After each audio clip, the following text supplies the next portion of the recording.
America में 2 दफ़ा ऐसा हुआ कि मेरे पास अगले महीने का किराया नहीं था।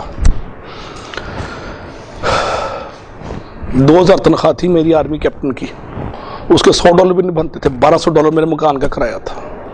6-8 हज़ार डॉलर की मैं ट्यूशन देता था सेमेस्टर में, शायद इससे भी ज़्यादा।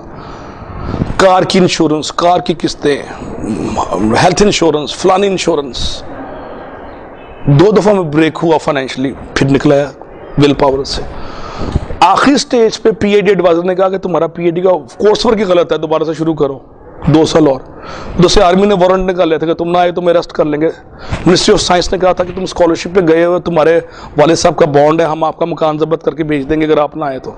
3-4 तलवार लटक थी, आर्मी की, डिजर्टर होने की, मिनिस्ट्री ऑफ साइंस की, यूनिवर्सिटी का प्रोफेसर अलग और एम्बेसी से लेटर लगाते थे मुझे कि आप कहाँ गायब हैं। मैंने अपने टेलीफोन कटवा लिए और एक बेसमेंट में शिफ्ट हो गया और फिर टकरे मार के मोजे होने शुरू हो गए। जिस प्रोफेसर ने नो किया था, एक दिन मैंने डाक खोली तो उसका नाम आया था कि तुम्हारे मैंने पुराने कोर्स मंजूर कर लिए हैं, स्टार्ट कर दो रिसर्च। खुद ब खुद मोजा होने लग जाता ना। फिर मैंने उस प्रोफेसर के ना पाँव गिरा जाके, ना उसको फ़ोन कराया अब्बा जी से, ना ही उसको मैंने किसी एम्बेसडर से करवाया।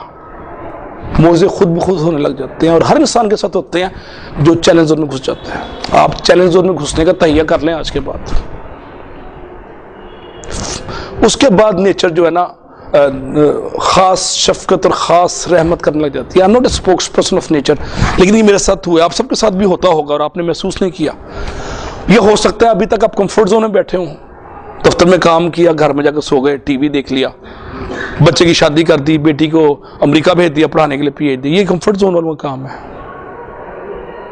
चैलेंज जोन वाले कौन है? अखुवत फाउंडेशन का जो फाउंडर है, क्या नाम है, डॉक्टर अमजद साकिब, ये चैलेंज जोन का मालिक है।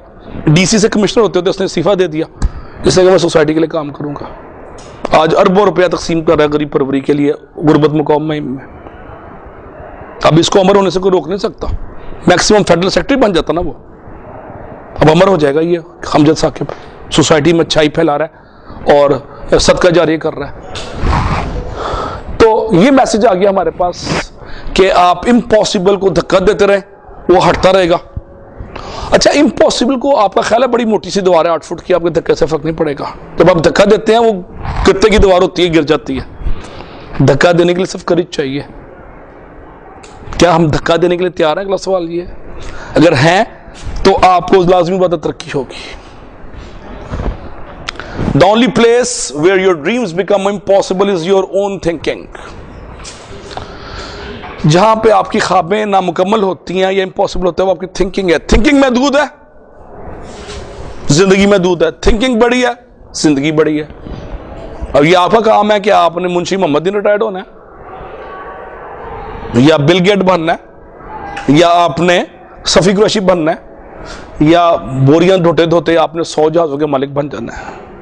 मुस्तफा गोकल जो मजदूर था कराची में 1935 में और 50 साल बाद पाकिस्तान का वजीर बना हुआ था ज़िया उल हक की गवर्नमेंट में, और उसके पास 100 से 150 जहाज है। उसकी साफ सुथरी क्लीन हिस्ट्री है और ये मेहनत के ये हैं बाय प्रोडक्ट्स। तो अगर मुस्तफा गोकल एक मजदूर कर सकता है पाकिस्तान में, व्हाई नॉट मी? क्या गुर्बत मेरे ख़ानदान में अल्लाह ने कहीं खुदा ना खास्ता माज़िला लिख दी है कुरान पाक की हदीस में कि जी इस ख़ानदान एक्स मलिक साहब के बेटे बेटियां तरक्की नहीं कर सकते, चौधरी साहब के घर तरक्की नहीं हो सकती, या छोटा ख़ानदान बड़ा ख़ानदान के जो रवायती बुत बनाए हैं उस बुतों में गुंजाइश नहीं तरक्की की हमारे पास। ये छोटे बड़े भी हमारे आर्जी जो है फ्रेम ऑफ रेफरेंस है, छोटा बड़ा।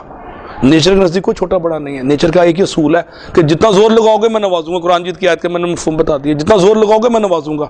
उसमें कहीं भी कंडीशन नहीं है, कहीं भी कंडीशन नहीं है जिप कोड की, रंग की, नस्ल की, अकीदे की, गोरा रंग, नीली आंखें, या खूबसूरत चेहरा, या मर्सिडीज बेंज, कहीं शर्त ऐसी नहीं है उसकी। Nature is very clear. जोर लगाओगे और जोर लगाने में जाहिर है पॉजिटिविटी, नेचर पॉजिटिव है, नेचर प्रो पॉजिटिव है, नेचर पॉजिटिविटी प्रमोट